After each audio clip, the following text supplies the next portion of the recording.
Assalamualaikum warahmatullahi wabarakatuh. Bismillahirrahmanirrahim. Alhamdulillahi rabbil alamin. Wassalatu wassalamu ala asyrafil anbiya'i wal mursalin. Sayyidina Muhammadin abil qasimil amin. Wa ala alihi wa sahbihi ajma'in. Subhanaka la ilma lana illa ma'allamtana. Innaka antal alimul hakim. Rabbi shrah li sadri wa yassir li amri wahlul 'uqdatam min lisani yafqahu qawli. Amma ba'du. Alhamdulillah pada kesempatan pertemuan kali ini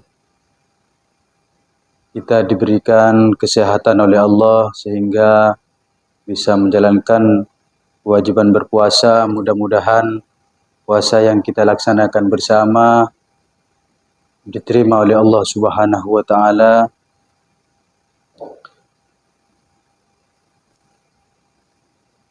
Untuk selanjutnya kami akan menjelaskan karena teman-teman yang lain menjelaskan tentang masalah puasa.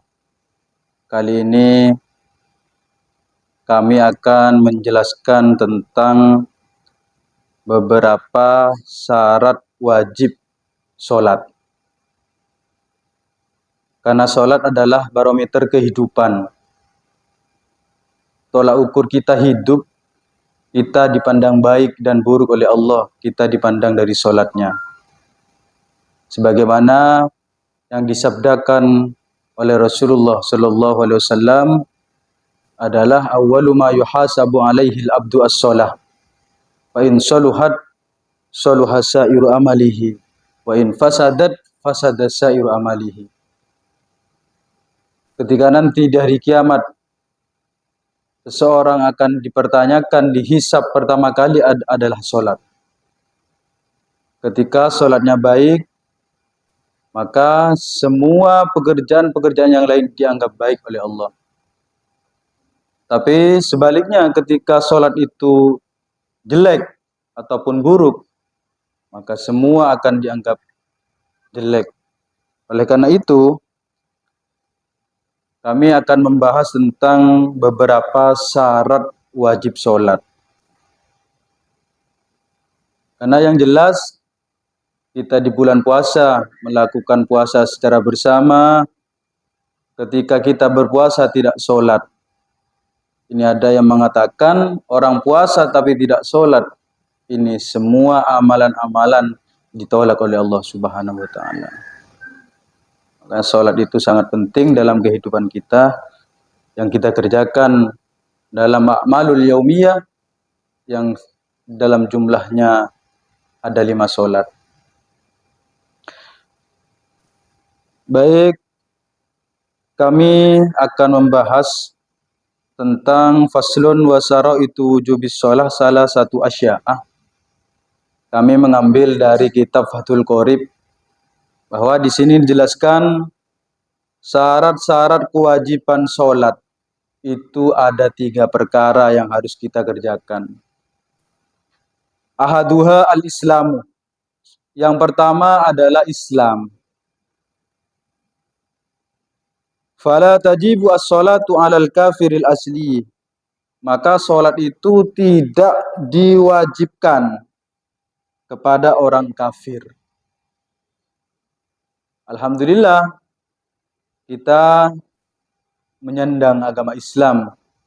Berarti kita memiliki kewajiban untuk melakukan sholat. Fala yajibu alaihi qada'uha idza aslama. Orang kafir ini tidak wajib untuk mengqadha sholat yang ditinggalkan apabila dia masuk Islam. Jadi selama kafir tidak boleh untuk melakukan sholat. Apabila dia sudah masuk Islam, sholat yang ditinggalkan selama dia kafir tidak perlu diqadha. Wa ammal murtadu fatajibu alaihi sholat. Sedangkan orang murtad di situ diwajibkan untuk melakukan sholat. Wa qada'uha, dan mengkodok sholat, in ada ilal Islam, apabila dia kembali kepada Islam. Sebagaimana kita ketahui bahwa murtad itu banyak pembagian. Ada murtad aqwal, ada murtad af'al, ada murtad, ada 3 pembagiannya.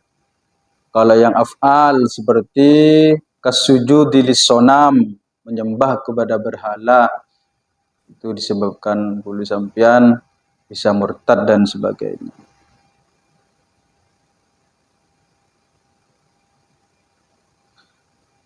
Jadi yang pertama, syarat wajib melakukan sholat adalah Islam. Jadi harus Islam yang pertama. Yang kedua, wasani al-bulu, harus balik. Fala tajibu ala sobiyin wa sobiyatin, maka sholat itu tidak diwajibkan atas anak bocah laki-laki ataupun perempuan. Tetapi lakin yu'ammarani biha ba'da sab'ini sinina, tetapi diperintah untuk mengerjakan sholat ketika sudah berumur 7 tahun. In hasala at-tamyizu biha, apabila mereka sobiyin wa sobiyatin ini sudah tamyiz.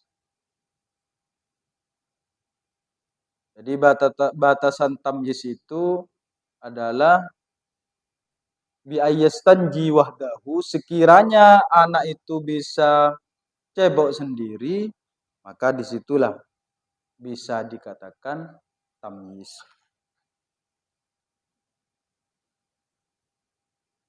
Wa illa fa ba'da tamyiz. Bahkan wa yadribani ala tarkiha ba'da kamali isyri sinina. Bahkan ketika sobiyin wa sobiyatin tadi sudah berani meninggalkan sholat ketika sudah genap umur 10, orang tua wajib untuk memukulnya.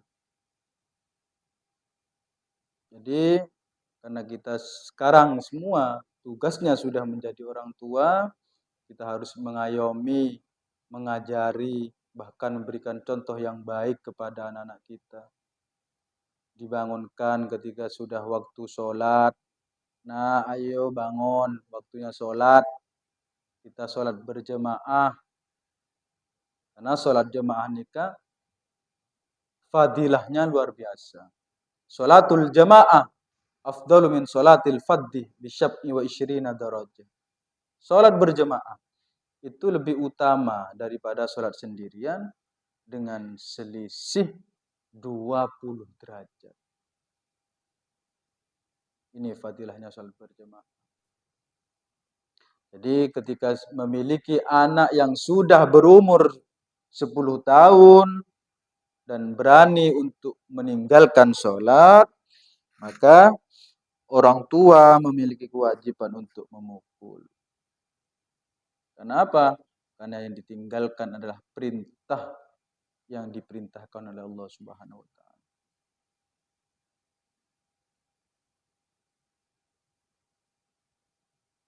Kemudian syarat sholat yang nomor 3 adalah harus berakal. Fala tajibu ala majnunin, maka sholat itu tidak diwajibkan kepada orang yang tidak memiliki akal.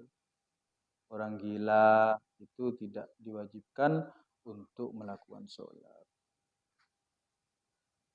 Nah, hal 3 ini, syarat wajib sholat yang ada 3 ini. Yang pertama harus Islam, yang kedua harus balik, yang ketiga harus berakal. Ini apabila tidak terpenuhi, maka sholat kita tidak sah. Karena ini merupakan syarat yang harus terpenuhi ketika melakukan sholat. Pemirsa yang dirahmati Allah,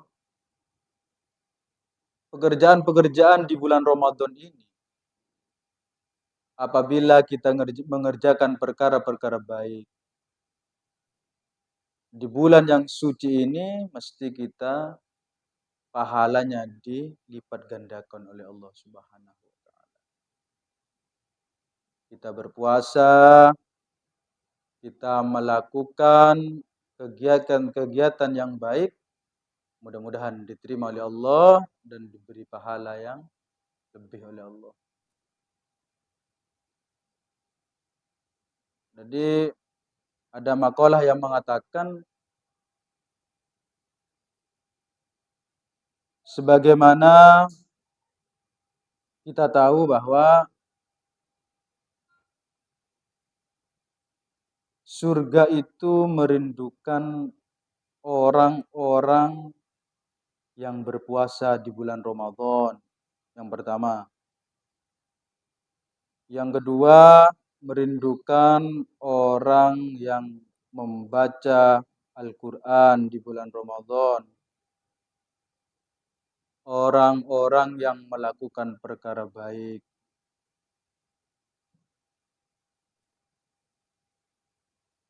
Jadi dalam pertemuan ini kami tidak membahas tentang puasa karena sudah banyak dari para senior-senior yang sudah membahas. Kami membahas tentang wajibnya sholat ini saja. Jadi kesimpulan yang dapat kami sampaikan dalam pasal ini, syarat kita melakukan wajib sholat adalah ada 3. Yang pertama Islam, yang kedua baligh, yang ketiga berakal. Ketika syarat ini tidak terpenuhi, maka jelas sholat kita tidak diterima oleh Allah Subhanahu wa taala. Mudah-mudahan pada pertemuan siang kali ini puasa kita semua diterima oleh Allah Subhanahu wa taala, sehingga ke depannya sisa-sisa puasa yang akan kita kerjakan kita mendapat diberi kesehatan, diberi kesempurnaan dalam melakukan ibadah kepada Allah Subhanahu wa taala, sehingga kita menjadi orang yang sa'idun fid dunya wa sa'idun fil akhirah. Amin amin ya rabbal alamin. Kira-kira ini yang bisa kami sampaikan. Kurang dan lebihnya kami mohon maaf. Wassalamualaikum warahmatullahi wabarakatuh.